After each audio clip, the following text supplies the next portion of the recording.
So I was born in Zimbabwe, and in 2008, I watched as the central bank printed these.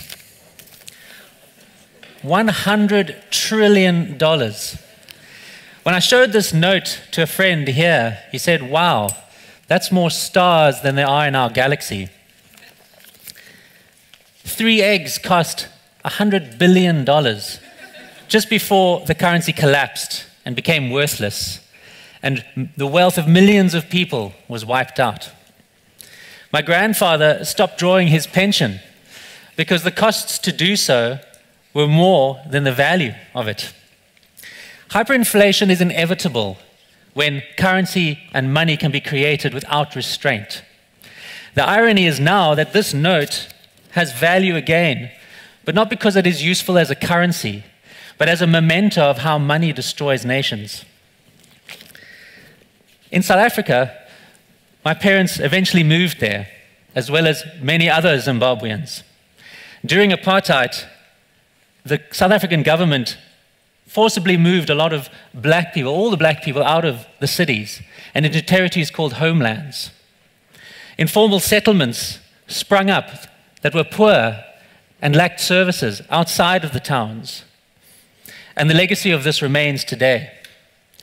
My father was committed to serving these poor communities, and so he moved us to a small town, the name of which means place of stones, and he became a school teacher.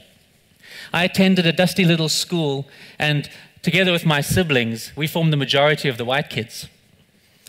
I learned to speak Tswana, and I grew a strong bond with that school, as well as many schools like it that remains with me today. Just outside of the school was a landfill where all the rubbish was dumped, and many people lived on the rubbish dump, scrounging for food and looking for useful items with which to build their lives. My father would make giant pots of soup and load them into the back of our van that he had had the seats removed, and would transport it to the landfill. There was a lot of sloshing about, and so he made my brother and I sit on the lids. And in spite of our best efforts, a bit was always lost. He would serve the soup in tin cans that he found lying around on the dump, and my brother and I would wander around looking for interesting pieces of junk to play with the kids that we met there. My father went out of his way to do good for the people in those communities. But for us, it's impractical to do what he did. Aid organizations act as trusted intermediaries between us and the causes we believe in. But there's a leaky bucket problem. Money that is donated leaks out in the form of administration costs, inefficiencies, and sometimes corruption. Clearly, the financial systems that we depend on today leave something to be desired. And in 2000, in the early 2000s, with the advent of the internet, Milton Friedman, a Nobel Prize-winning economist, predicted that what was missing but would soon be invented was a reliable e-cash. He didn't mean a currency that was controlled by the banks, but a digital form of sound money that acted like cash. Sound money has or is linked to something with intrinsic value like gold. And cash is something you can keep on your person without having to trust a custodian. In 2009, prompted by the global financial crisis, a group of researchers and developers fulfilled Milton Friedman's prediction, and they created a technology called Bitcoin. Bitcoin is a decentralized currency. That means it's not issued by a central bank and not governed by any authority. It was designed to be a digital form of gold, which means it acts as a hedge against inflation. It is also a peer-to-peer payment network, and anybody with access to the internet can use it. When I first heard about Bitcoin, it was during the height of the financial crisis, and the Zimbabwean dollar had already collapsed. There was no more fertile ground for the idea of a decentralized, peer-to-peer digital form of sound money to take root than in Southern Africa. And I wondered if this technology could solve the leaky bucket problem and allow people to directly support the causes they believe in.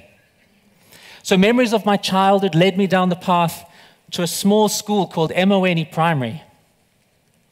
Emoweni is located on the outskirts of the city of Johannesburg in South Africa.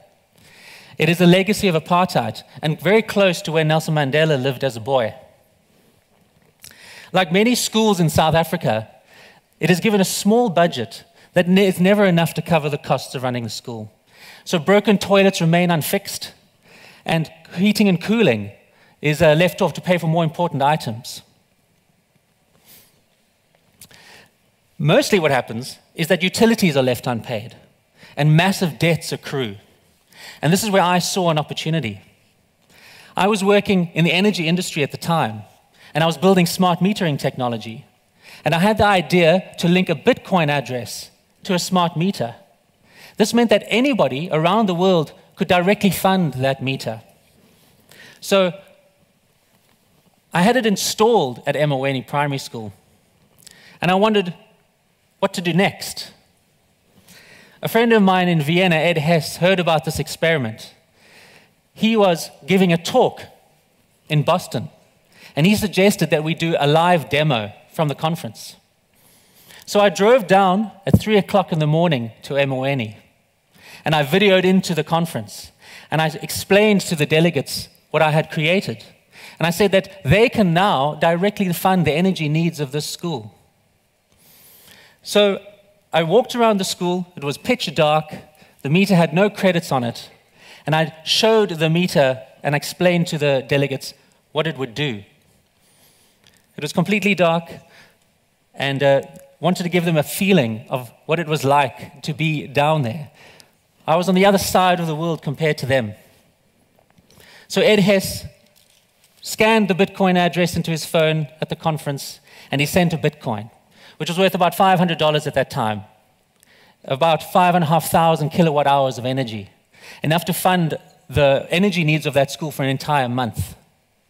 So he sent the payment, and for an anxious few seconds, I sat and waited. And eventually the Bitcoin hit the meter, and the lights went on. He didn't know this, none of the delegates knew this, but behind me, the teachers had been so excited, and the parents were so excited, they didn't want to miss this.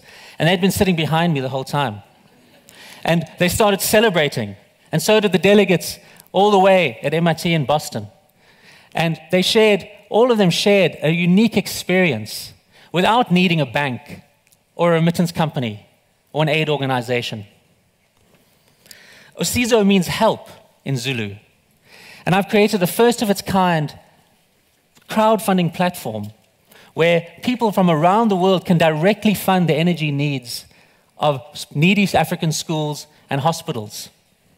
You can touch their lives right now through this address. Another interesting aspect about cryptocurrencies is that it allows us to reach the long tail of charitable causes. Now, the long tail was popularized by Chris Anderson. And if we apply it to charities, it shows us how there are usually a small number of causes and charities that get the most funding.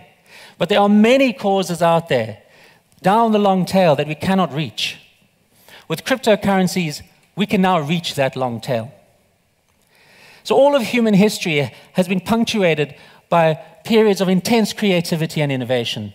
Innovation that has shaped civilization and defined our culture. But it is almost universal, whenever we are faced with something new, to treat it with fear, skepticism, and doubt. And cryptocurrencies are no different.